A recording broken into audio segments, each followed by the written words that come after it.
Toda grande obra nasce de inquietações, questionamentos sobre a vida, a sociedade, o poder, a consciência e o próprio destino humano. Quando realidade e ficção se encontram, surgem narrativas capazes de provocar reflexão profunda, não apenas para entreter, mas para despertar. No programa de hoje vamos conversar com o escritor Dr. Cícero Souza, autor da obra Alumei, Revelações entre Realidade e Ficção. Com formação em Direito, Administração e especialização em Relações Internacionais e Desenvolvimento Regional, ele traz uma visão ampla e crítica sobre os desafios do nosso tempo. Prepare-se para uma entrevista que transita entre razão e sensibilidade, entre análise social e propósito humano. Está começando mais um encontro com ideias que iluminam. É assim que nós começamos o programa de hoje aqui, pela TV Café com Leite, na parceria com a TV Verde Vale, TV Cariri e também nas nossas plataformas digitais no Facebook e no YouTube. Meu convidado de hoje é ele, Dr. Cícero Souza, e o nosso tema, vamos conhecer um pouco do compêndio Alumei.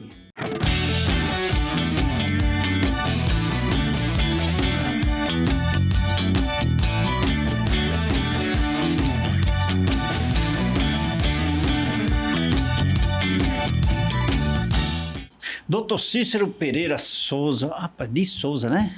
Dr. Cícero Pereira, rapaz, que alegria ele receber aqui. Faz tempo, não faz? Eu acho que faz aí cerca de um pouco. Foi antes da pandemia que nós tomamos um café, não foi? Foi bem antes da pandemia. Para mim é um prazer grande estar aqui com você. Eu admiro o seu trabalho, né? A sua capacidade de se relacionar, de se comunicar. Eu sou seu fã, viu? Desde o pacto. Eu acredito. O pacto foi quando o pacto aqui no Juazeiro? O pacto foi dos anos 94 até 2000, 2002, ali, mais ou menos, por aí assim. Pois é, desde o pacto eu lhe acompanho e sou seu fã, porque acho Dr. Cícero uma pessoa, um memorialista, eu não diria bem um memorialista, mas um cidadão defensor do nosso Cariri. Então eu quero externar aqui no meu sentimento de alegria de tê-lo aqui por essas razões, essas e outras razões. Exato, assim como você também né? Você projeta a região. Cada um de nós que tem um mínimo de consciência deve projetar também na sua situação, na sua condição. Cada um na sua proporcionalidade. Exatamente. Né? E se espelhar naqueles que mais fizeram, né? Perfeitamente, né? A sociedade se constrói assim. Se constrói. Mas eu estava observando um pouco da sua biografia. Você quase... Que história é essa? Você quase foi padre, não? Rapaz, na época em que eu era menino, os pais, sobretudo as mães, queriam muito um filho padre. Era uma coisa... Era um prestígio que tinha-se não sei, talvez a ideia de que mais facilmente a família toda se salvaria, né? Na vida. E foi logo o jesuíta, viu? Que são os que mais estudam, né? Sim. Jesuítas, a Companhia de Jesus, sim, assim chamada. Jesuítas, né? Começava em Baturité e terminava em Roma. Eu lembro que tinha ainda tem, né? Os jesuítas lá. Tem, não é mais seminário, não funciona mais. Né? Não, né? Lá em Baturité, em cima da serra, né? Exatamente, muito bonito. Naquele prédio, né? Bonito, realmente, parece um castelo, né? Você morava lá? Passou um tempo lá? Sim, ali foram 3 anos. Depois, mais 3 anos em Recife. E depois a filosofia, que foi na Europa, né? Tinha que ser lá. Tinha que ser em Roma, lá, né? Filosofia, a teologia e outros cursos. O jesuíta é quem mais estudava. Né? É porque foi criada a congregação para combater os evangélicos, que recém tinham surgido. Então Inácio de Loyola, que era um nobre, criou a companhia. Daí companhia é um nome militar, né? Bélico, sim, né? Sim. Companhia de Jesus, militar. Ele era militar. E o propósito era combater os evangélicos. Mas depois desistiram disso e passaram a trabalhar com a educação. Criar universidades nos colégios pelo mundo afora. E cresceu bastante, né? Sim, muito. E ficou poderosa, né? E diga-se de passagem, uma ramificação interessante, considerando que hoje no mundo moderno combater o evangélico hoje seria uma guerra. Então, seria uma guerra, e no caso aqui nós estamos nos referindo um contrassenso. Eles são cristãos. Sim, sem dúvida. Você é cristão, vai combater outro cristão. Mas a gente conhece a história, você também conhece a história e sabe que já houve de guerras fratricidas, né? Desse campo. Mas me diga uma coisa, aí voltou, você deu essa volta pelo mundo aí, porque eu estive vendo, você passou aí em outros países também. Era como seminarista ou não? Não, eu estudei diplomacia. Diplomacia, Foi, diplomacia. Era relações internacionais. Isso, não no nosso Itamaraty, mas numa escola diplomática europeia, que foi a da Espanha, que é uma das boas escolas. E depois que você faz aquele curso, você está apto a trabalhar com organismos internacionais. Então eu trabalhei com a ONU, com a OEA, com o BID. Né? A intenção de estudar era de participar de órgãos dessa natureza? Sim, o objetivo seria esse, né? Porque se fosse o Itamaraty nosso, eu estaria trabalhando na diplomacia brasileira. Né? Entendeu? Seria a carreira. Mas em outra escola você faz para trabalhar, para estar apto, né? Para essas instituições internacionais, que era o campo que eu gostava. Era uma questão de amor pelo tipo de profissão. Você sempre estudou no Juazeiro?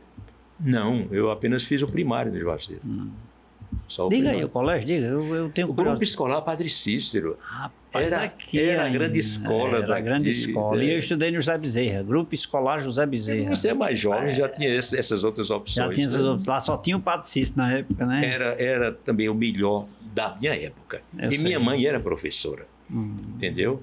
Então ela... Lá do Colégio Padre Cícero. Era no Grupo Escolar Padre Cícero. Escolar Padre Cícero. Que é aquele que ainda está lá. Sim, ainda hoje está lá. Derrubaram tudo ali ao redor, mas ele ficou, ele permaneceu, que era um patrimônio histórico da cidade. Com certeza, né? Com certeza. Aí passou e em seguida foi para Recife, foi? Do Grupo Escolar para Baturité, né? No... Escola Apostólica de Baturité, que era o primeiro curso jesuítico, né? Que era o ginásio. Fazer o ginásio lá. Certo. Já a sequência, que seria o curso secundário, que a gente chama clássico científico, esse já era no Recife. Científico. Já era no Recife. Com os jesuítas. Também, né? Também. Com eles até o fim, né?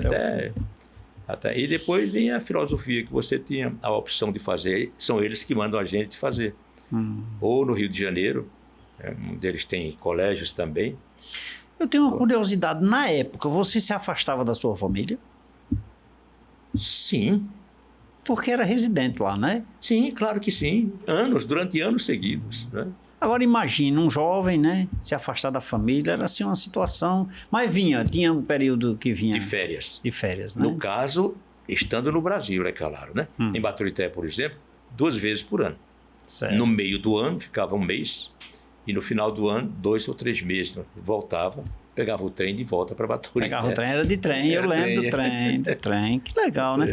Uma das coisas que eu admiro nessas escolas, por exemplo, militar, ou também dessa linha dos jesuítas, por exemplo, a linha mais católica, voltada para a religiosidade, era a imposição, os ensinamentos primeiro, né? Sim.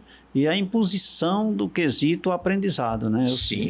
Era uma coisa assim, elitizada, era uma coisa... Sim, né? sim. Se você tem uma ideia, ali era um seminário, supõe-se que deveria receber candidatos a padre. Sim. Mas quem estavam ali, além dos pequenos daqui, eram as grandes famílias de Fortaleza. Grupo J. Macedo, esses grupos ricos, grandes, que colocavam o filho lá. Não era para ser padre, era para ser bem educado. Bem educado. Porque ali, de fato, você recebia instrução. Com 12 anos, eu me comunicava em francês. Olha só. Que era a língua que eles... E hoje, com 18, ninguém fala sequer português. Hoje, nos dias atuais, sequer português. O básico era o latim, aliás. O latim. O latim, que é o básico, que é a língua, é a base do francês, do italiano, do espanhol, do português. E ela facilitava todas as demais. Facilitava. Né? Você tinha o dia todo para estudar. Eram 5 aulas por dia. E esporte, muito esporte, né?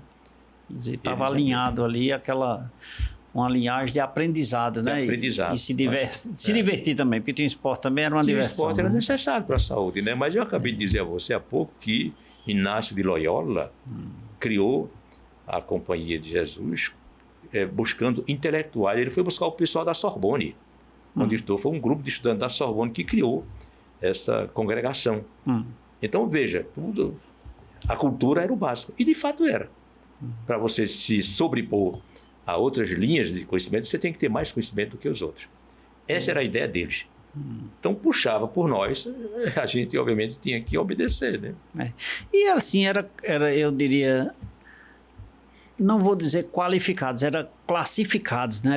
Era alunos, assim, selecionados, né?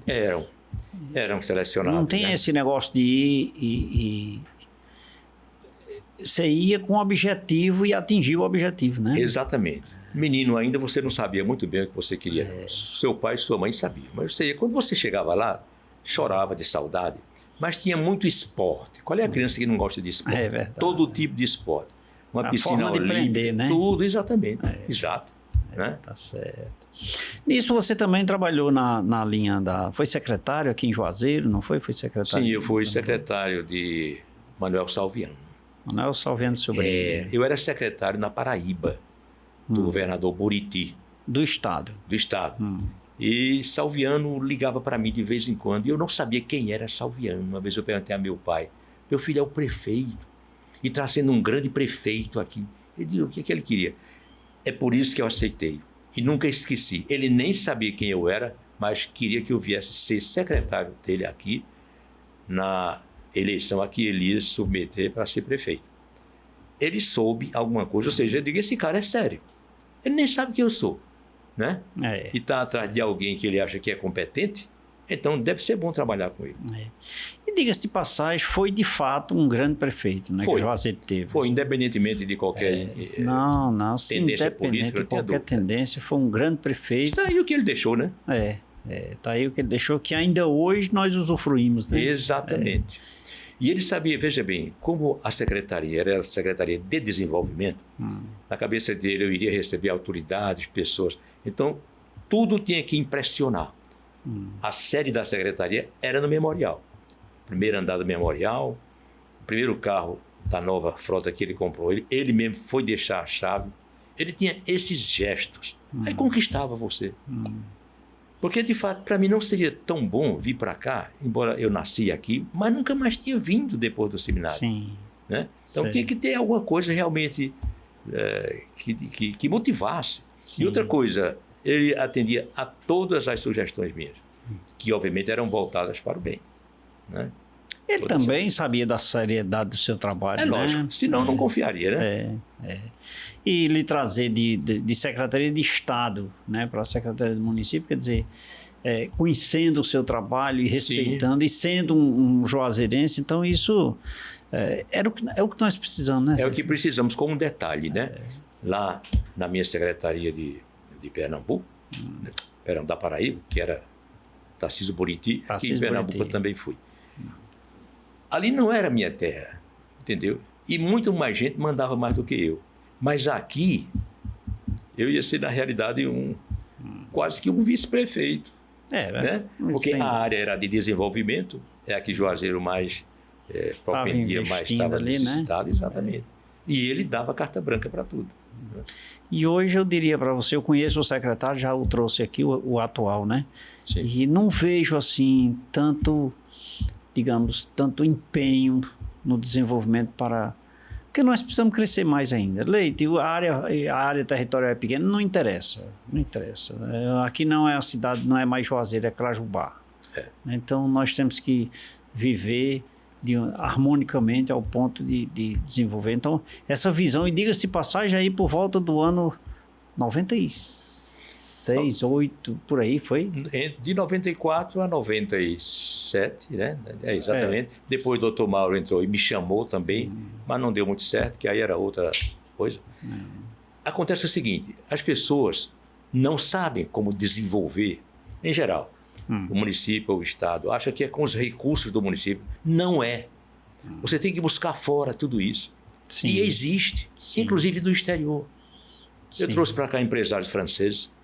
Aqui não tem gesso, a gipsita está toda aqui em Pernambuco, né? Mas eu trouxe o maior industrial do gesso da França, Patrick Massé. Ele veio 2 vezes aqui, entendeu?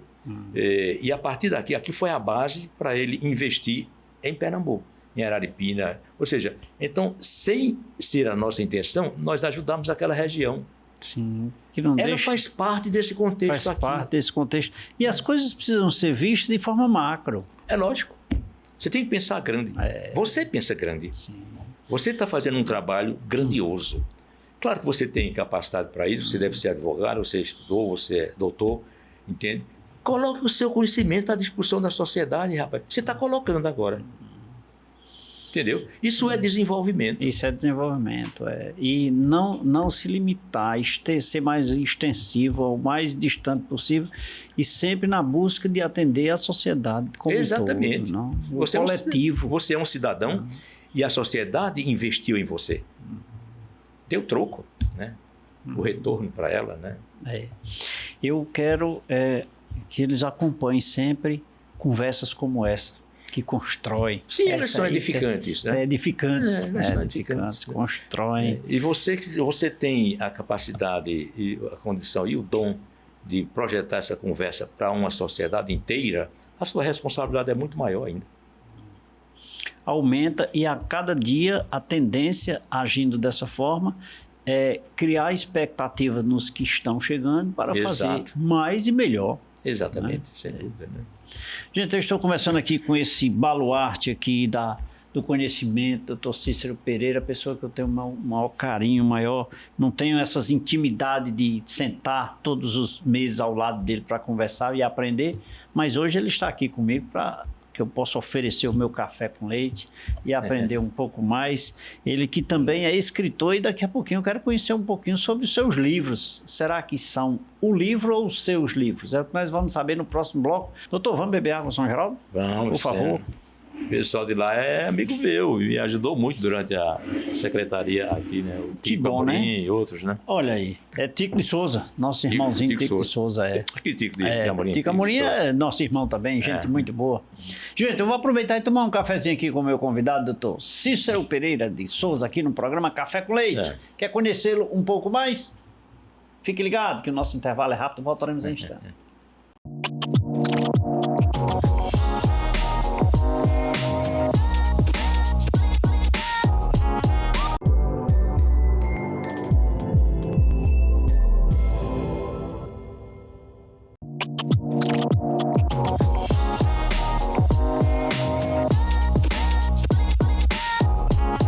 De volta nesse segundo bloco do programa Café com Leite, conversando aqui com o doutor Cícero Pereira de Souza, ele que é um juazeirense nato, falando um pouco aqui da sua história e também dos seus compêndios que nós vamos descobrir daqui a pouco aqui no programa Café com Leite. Lembrando que nós estamos no ar de segunda a sexta-feira aqui a nível regional. Agora, aos domingos, às 23 horas, você assiste a edição do programa Café com Leite na TV Meio Norte a nível nacional. Em todo o Brasil, nós levamos o Cariri para o Brasil e o mundo.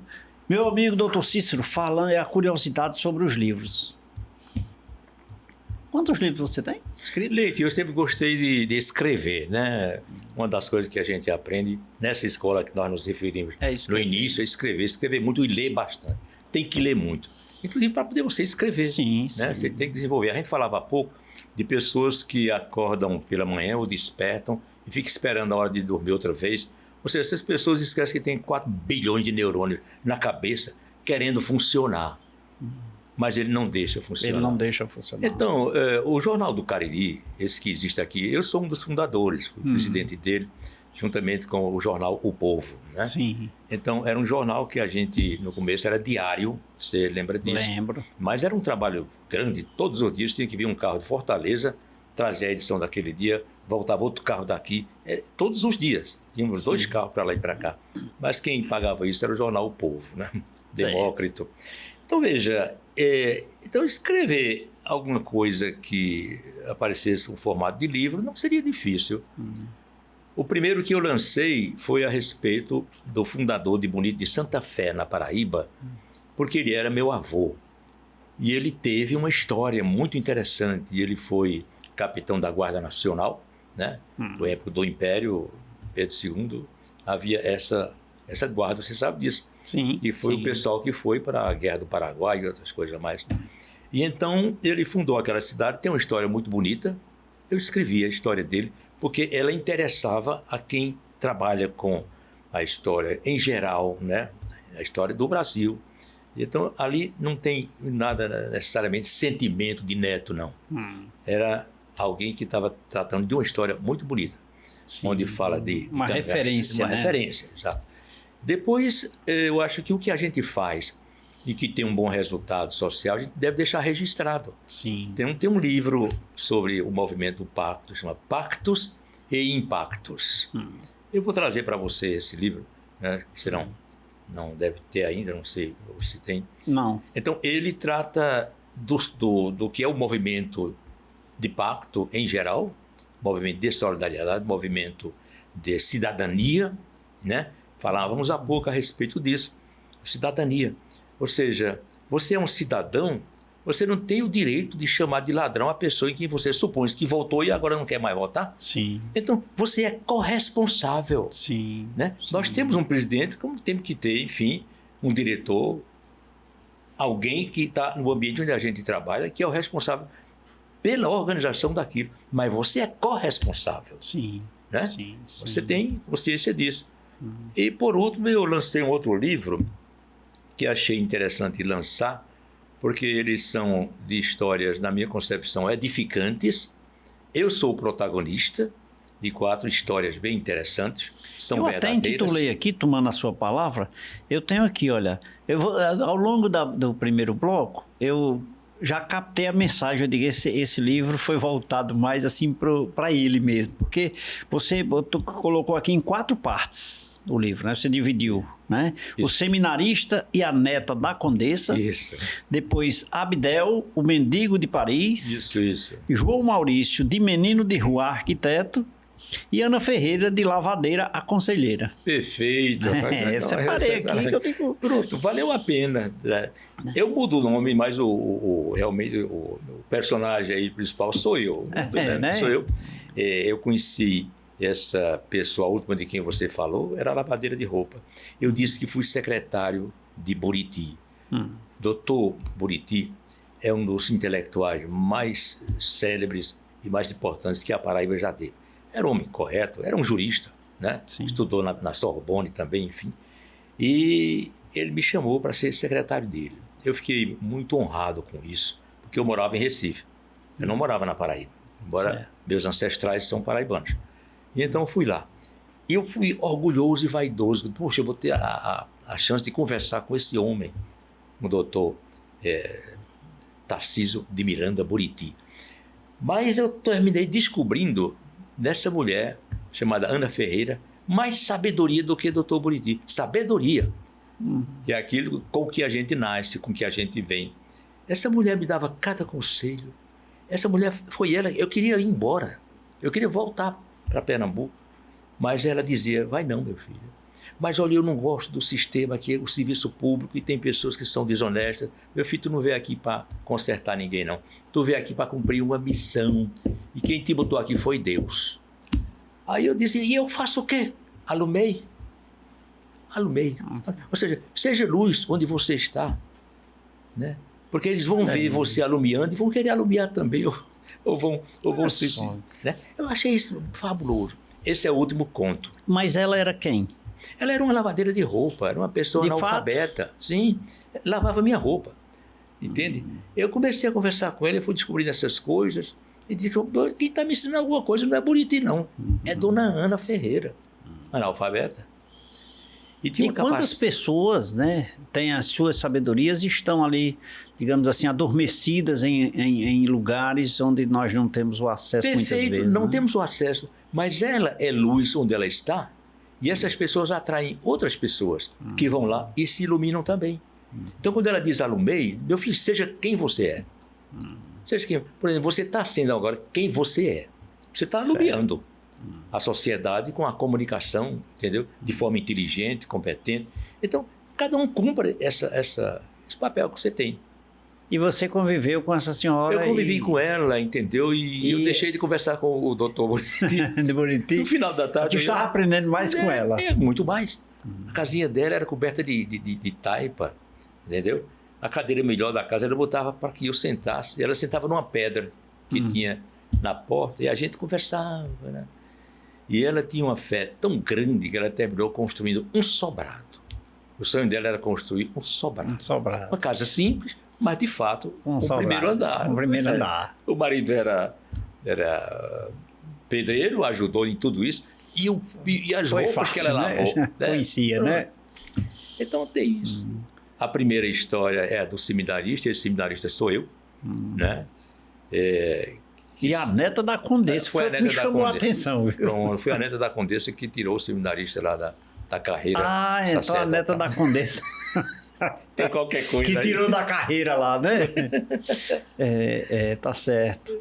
E aí depois veio o Abdel, o mendigo de Paris, Abdel, que esse é quando você foi para Paris, para Quando França. eu estava na França, eu conheci um mendigo. Eu nunca vi uma pessoa tão chata na vida.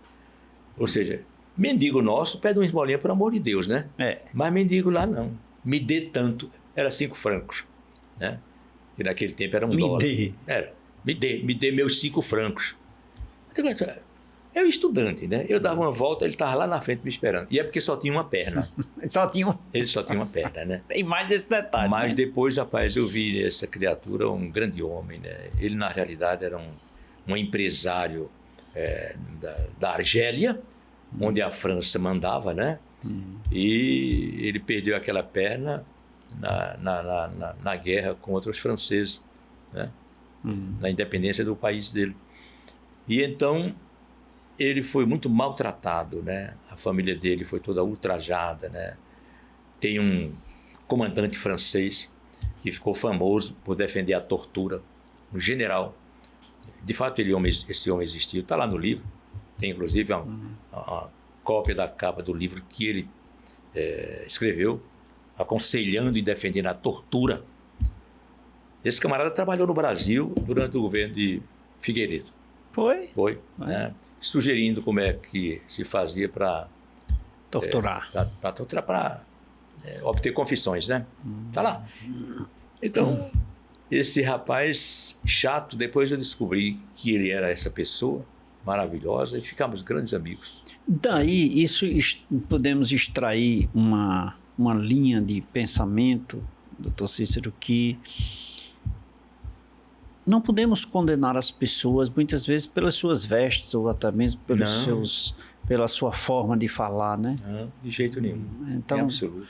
É possível, tem pessoas, tem digamos assim, baluartes, tem pessoas extremamente instrutivas no seu ego, que nós podemos fazer disso um exemplo, talvez, ou talvez tirar dali, extrair a essência boa, ou seja, em aprendizado, né?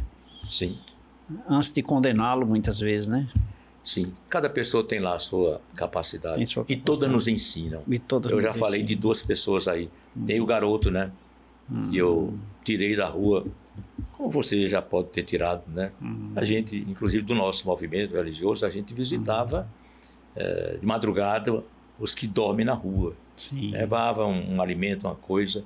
E eu conheci esse menino que tinha 10 anos de idade. Esse menino me impressionou de tal maneira. Primeiro pela capacidade que ele tinha de dialogar, inteligentíssimo, conhecia as coisas, aprendia as coisas. Ele pedia esmola, mas quando tinha uma televisão ligada, ele ficava olhando e então pegava todo o noticiário, né? O leite que estivesse falando ali, a notícia, ele captava. Ele estava captando tudo, né? E ele era guia de um outro mendigo, que tinha a idade de ser avô dele. No fim vai descobrir que de fato era avô. Então esse menino foi de tal maneira que eu tirei da rua. É o Abdel. O Abdel. Eu levei esse menino... Não, o Abdel era... Não, João Maurício, é o João Maurício. Eu tirei João Maurício da rua e levei para minha casa. Levei para minha casa para ajudá-lo, né? Tinha que tirá-lo da rua. Mas ele, por si só, ele formou-se arquiteto. Que bom, né? Estudou arquitetura.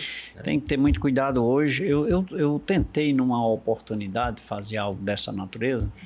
Me lembro como se fosse hoje.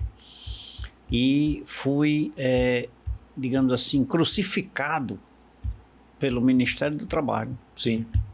E eu disse, mas o que é que eu estou fazendo de mal para essa criatura aqui? Né? E eu não levei para minha casa, eu trouxe para minha empresa e deixei esse garoto sentadinho e disse, olha, ele é nosso companheiro aqui, ele não tem responsabilidade nenhuma. Agora, ele tem uma das exigências, você tem que estudar. Sim. Aí o primeiro passo, eu quero ver suas notas aqui, todo mês. E você tem que vir todos os dias, você vai ter compromisso. Pode trazer seu caderninho, vai estudar. Então, o dia o Ministério do Trabalho chegou e me deu um aperto tão grande que eu digo, meu filho, esse rapaz aqui é sócio, está te mandando embora, vá para casa. Que eu não... E no outro dia a mãe dele veio falar comigo. Se eu quero saber o que foi que ele fez, que eu vou dar umas cordadas grandes nele para ele aprender a ser direito.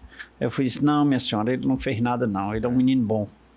Agora, infelizmente, eu não posso ajudá-lo. Aí tentei ajudá-lo de outra forma, mas aí não foi possível, dada a distância e uma série de outros fatores. Então, foi o que você fez com o Abdel, né? Desculpa, com o João Maurício. Abdel, Abdel é o do Paris, a cada né? um desses a gente concedeu aquilo que a gente tem e ele não tem. Sim. Você está me ensinando o que você sabe e eu não sei. Entendeu? Você está sendo o promotor da minha voz nesse instante, né? Então, ninguém é sozinho. Ninguém é sozinho. E daí surgiu o Alumei. O Alumei. Que foi seu último livro. Que é o livro onde estão essas histórias, né? Essas histórias. Onde é a história do menino, a história do mendigo de Paris, o de Dona Ana Ferreira, que é a lavadeira, né? E a da mocinha que me tirou do seminário, né?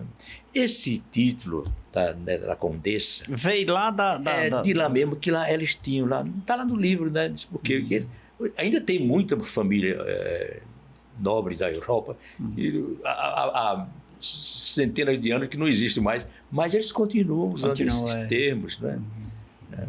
Mas nós vamos continuar alumiando no próximo bloco, viu? Se Deus Vou quiser. preparar mais um cafezinho, tá bom? Pode preparar. E você, fica ligado, nós temos muitas histórias para contar para você aqui. Eu, claro, também aprendendo na companhia do Dr. Cícero Souza.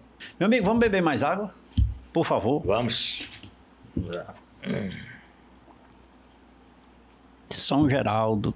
Essa água mineral, São Geraldo? São Geraldo. Tico de Souza, José Amâncio de Souza e Dona Tarsila de Souza, na Rua Conceição, em frente ao Colégio Municipal, começaram a Cajuína São Geraldo, na esquina, engarrafando e apertando a tampa assim para... Eu me Vamos tomar lembro. um cafezinho? Vamos? Não. Por favor.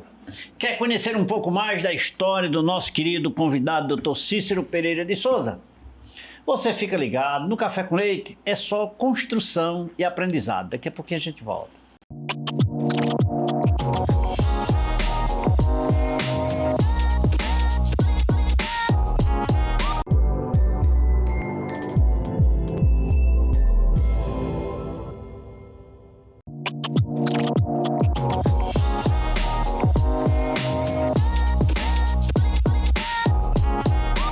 De volta nesse terceiro bloco do programa Café com Leite. Obrigado pelo carinho da sua companhia, obrigado pela sua audiência. Hoje conversando com o Dr. Cícero Pereira e nesse intervalo eu mostrei para ele essa sandália, olha que coisa linda. Dá um zoom aqui, produção, ó. Dá um café com leite, tá linda, né? Olha essa daqui, ó. Essa daqui eu acho que é feminina pela cor, né? Pela cor. Né? O povo diz que rosa é feminino, né? Agora, esse aqui é masculino pelo tamanho. Ô pezão aqui, olha o tamanho do pé aqui. 42, é um pé. Essa eu acho que era a minha aqui. Eu tenho um pé grande também. Enfim, é a sandália Café com Leite, gente. Aqui você encontra, entre em contato com a nossa produção. É personalizada, é a melhor e é lá da Sandálias Olinda, a fábrica. É aqui de Juazeiro do Norte, linda. Entre em contato com a nossa produção e adquira o seu par ou em quantidade para você distribuir aí na sua região a sandália Café com Leite. Dr. Cícero, e o título do livro, só me reportando ainda ao bloco anterior, o título do livro se deu em detrimento lá da Dona Ana. Dona Ana Ferreira. Alumei, você é luz, né? Então o que aparece lá é gente alumiando, né? Os personagens todos, né? É muito interessante porque... E alumei é uma palavra, digamos assim, muito popular. Alumei isso aqui, né? Alumei é popular. Alumei isso aqui, né? É uma coisa bem... E que tem, assim, um sentido significativo, né? Que é de iluminar, sim, de clarear, de trazer, sim, luz. Vós sois a luz do mundo, né? É luz, né? Mas ainda me reportando a sua história, você também fez Direito e Administração? Sim, fiz. Lá em Recife mesmo? O direito porque já pensava na escola diplomática, então foi o direito voltado para o direito internacional, né?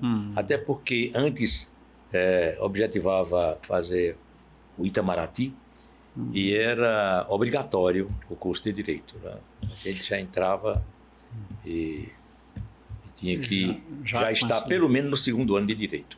Era a exigência. Era a exigência. Mas tem um sentido. Se você vai para essa área de direito internacional, é o que você vai fazer. Conhecer, né? Como diplomata em qualquer situação. Né?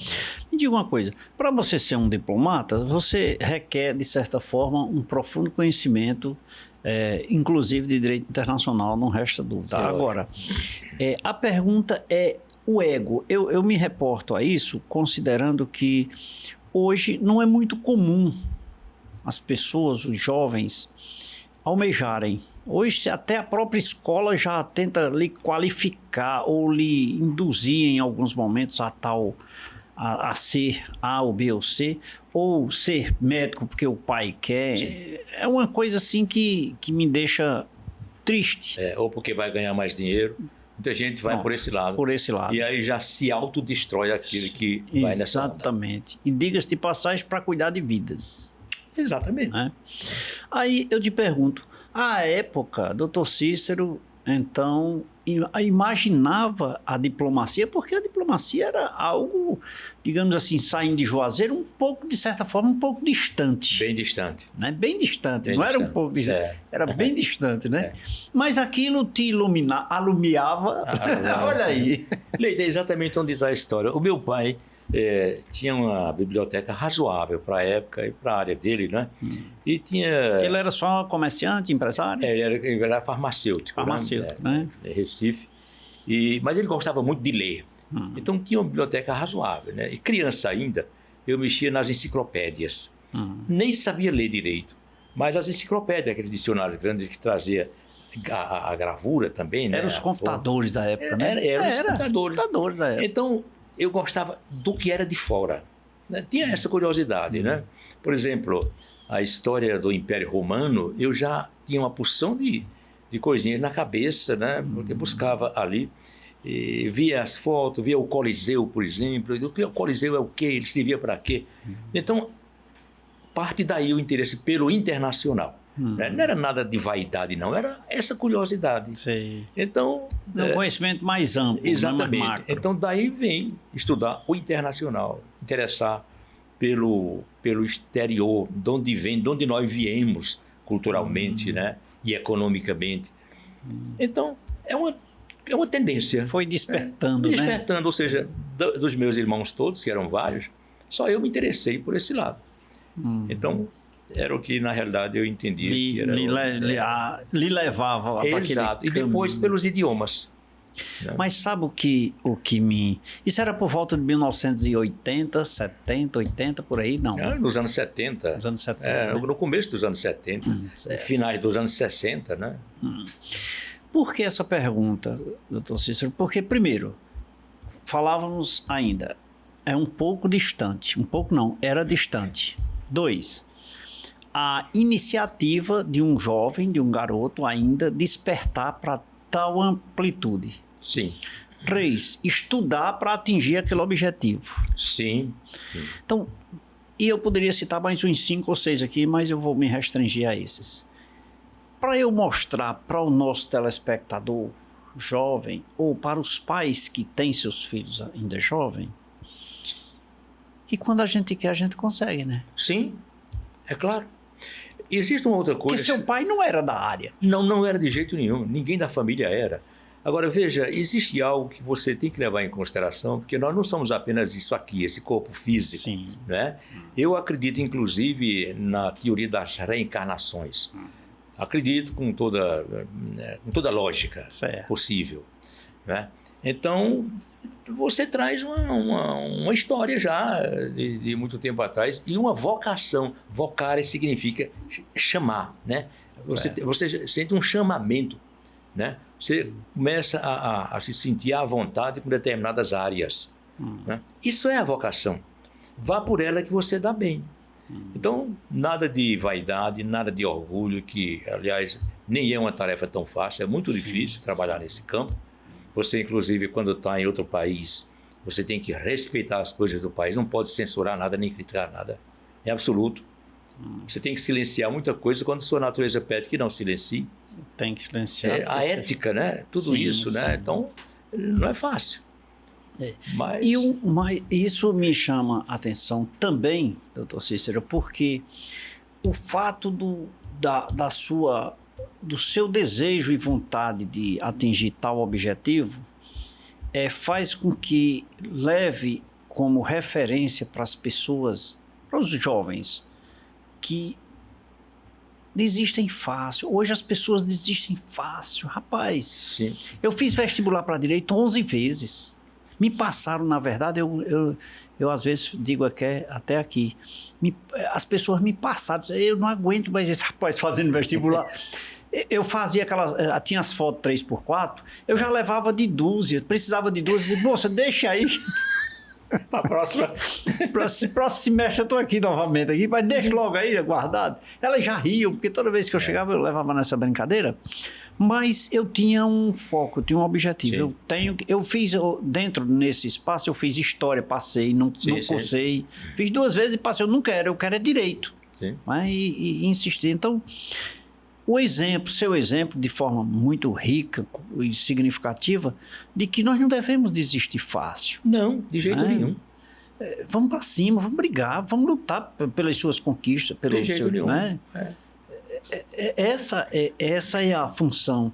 E eu fico muito feliz em ele ter aqui, dando esse testemunho, para que aquelas pessoas que nos acompanham saiam da zona de conforto. Sim. Arranja o que fazer e vai estudar. Há alguns meses eu fiquei feliz em saber de uma mocinha, de uma jovenzinha aqui do Crato, né, que foi aprovada para o Itamaraty, né? E é uma pessoa simples, de família simples, ela estava felicíssima, passou, graças a Deus. Olha só. Entendeu? Tem gente, cada um de nós tem uma capacidade, um potencial que você está longe de imaginar. O ser humano é impressionantemente grande. Agora, o problema é que a gente pensa pequeno. A maioria das pessoas pensa pequeno. E desiste fácil. Por isso. Né? As barreiras. Pensa pequeno. E se nós imaginarmos aqui, doutor Cícero foi para o seminário, foi para Recife, estudou Direito, Administração, tem Relações Internacionais, tem desenvolvimento, né, regional, desenvolvimento regional e relacionamento, relações internacionais e outros, né? Sim. Ou seja, não tinha limite, era... Não tinha. A escola diplomática que eu escolhi só tinha vaga para um brasileiro. Ou seja, se tivesse vários brasileiros, só entraria um. Porque ela usa fazer isso. Ela tem estudantes do mundo inteiro. Certo. Da China, Japão, de todo canto. Eu acho isso muito interessante. Você vai conviver ali durante alguns anos com todo aquele pessoal, ou seja, os conhecimentos que você vai adquirir. Sim. Ou seja, aquela escola pensa no futuro dela, né? O país Espanha vai se relacionar com o mundo inteiro. Sim. Então, ela já tem o conhecimento daquelas pessoas que vieram como alunos, mas deixaram o conhecimento com todos. Outra coisa, o rei da Espanha faz questão de ser ele quem entrega o diploma aos concluintes. Ou seja, bem que coisa bonita, né? O próprio rei faz uma festa, um almoço, uma coisa, e ele é quem entrega a cada um. Ele é quem entrega, né? Exatamente. Que legal. Ou seja, ele está valorizando as pessoas. Valorizando as pessoas que tanto, digamos assim, tanto lutou para aquelas conquistas. Perfeitamente, né? Legal. Você falou em algo tipo, eu busquei na sua vida, me corrija, viu? Mas eu entendi mais ou menos o seguinte, você quis dizer que você sentiu no seu passado recente que você poderia atingir aqueles objetivos. Mais ou menos isso. A que você quis dizer isso quando você diz assim, eu busquei, eu tinha os meus objetivos e eu enxergava isso na minha frente. Algo te dizia isso no seu ego? Algo... Sim, sem dúvida, né? Eu falei aqui também que você traz todo um histórico, né? Rapaz, nós somos imortais. Sim. Nós somos indestrutíveis. Nós não somos eternos, porque eterno é quando Deus cria aquilo para ser eterno, né? Mas somos imortais. Então, eu já vim aqui algumas centenas ou milhares de vezes. Correto? Então, eu trago uma bagagem. Muitas vezes quem fala por mim não é minha vontade nem minha vaidade, é a minha bagagem. Ela está lá dentro, né? Ela fala. Está armazenado em algum lugar e ela fala. Né? Os grandes cantores, os grandes artistas, os escultores e outros mais, não estudaram para ser escultor, não. Leonardo da Vinci já veio como um grande pintor e algo assim, né? Ele apenas foi usado para ser... Exatamente. Ele desenvolveu aquilo que já estava na casa. Você é um comunicador. Você veio como um comunicador. Você sabe fazer isso. Ou seja, foi no grupo escolar que você aprendeu isso. Não, você já era. Agora, você tem que cursar as escolas do mundo para lhe darem os diplomas necessários para que você se habilite a trabalhar naquilo, porque a lei existe, o ministério exige, entende? Mas aquilo você já é. Na verdade, deixa eu te falar, sabe? Quando eu termino, eu até conto essa história, porque na verdade eu sou de forma muito especial, eu sou contador. Sou advogado, mas eu sou contador. E advogado, né? Mas aí, quando eu terminei direito, se dissesse, Leite, vamos para uma audiência, eu ficava da cor desse papel. Eu digo, não é possível. E eu só tinha uma alternativa, mudar e depois eu mudar e melhorar. Aí eu fui estudar e me habilitei a participar de um programa de rádio e depois da televisão. Aí melhorei uma coisinha, ainda estou aprendendo, mas assim já melhorei uma coisinha para falar, né? Ainda falo pouco e ruim, mas eu chego lá porque eu ainda tenho muito tempo ainda para fazer isso. Meu irmãozinho, nossa conversa está maravilhosa, mas eu preciso fazer um intervalozinho para a gente tomar um café. Vamos tomar. Deixa eu só fazer uma observação. Fica à você vontade. fala, olha, direito é um curso clássico que tornava o estudante já vaidoso antes de ser advogado. Era. Machado de Assis nos seus romances, José de Alencar e tantos outros, toda família chique, né? Tinha um advogado. Tinha que ter um advogado, né? Então, essa era a grande profissão. Né? Dinheiro você ganhava de outras formas, inclusive botando uma bodega no Juazeiro. Ganha muito mais do que qualquer profissional liberal. E assim eu fui ser advogado para agregar valor à contabilidade. Exatamente. Né? Nossa conversa aqui está maravilhosa e eu poderia até pegar seus títulos e cada título fazer um programa. Poderia pegar seus livros de cada um, estendermos também a um programa. Mas eu preciso fazer o intervalo porque o nosso tempo é pequeno e eu preciso fazer o intervalo. Muito bom, um cafezinho a gente volta logo, tá bom? Tá. E você, fique ligado. O nosso intervalo é rapidinho, é só o tempo do cafezinho e da água mineral São Geraldo. Fique ligado.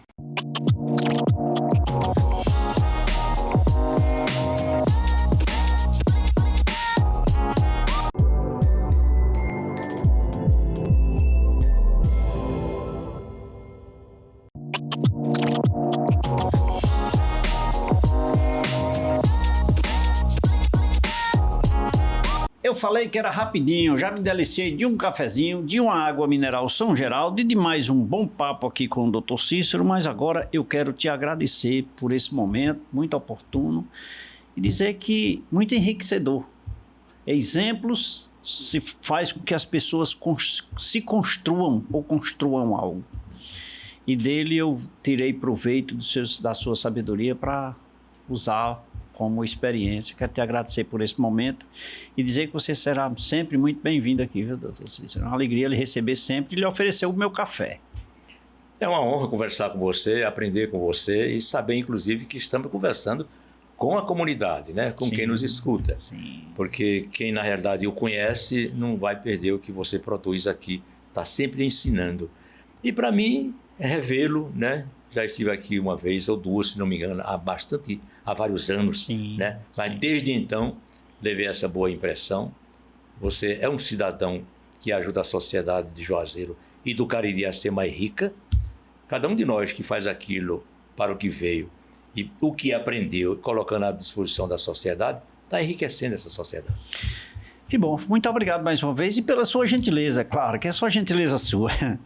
Gente, muito obrigado aqui mais uma vez a nosso querido Dr. Cícero Pereira de Souza, que abrilhantou o nosso programa de hoje. E aproveitar e mandar um abraço aqui para Edna e seu esposo Narcélio, no Novo Juazeiro, Marcélio. Eu vou dizer o nome de Edna errado, que dizer que é Narcélio, mas não é Marcélio, ela vai brigar comigo aqui. Dona Edna e seu esposo também lá no Novo Juazeiro, Marcos André no Brejo Santo, Alex em Caririaçu, sempre ligado aqui no nosso programa, Paulinha lá no Cariri Shop.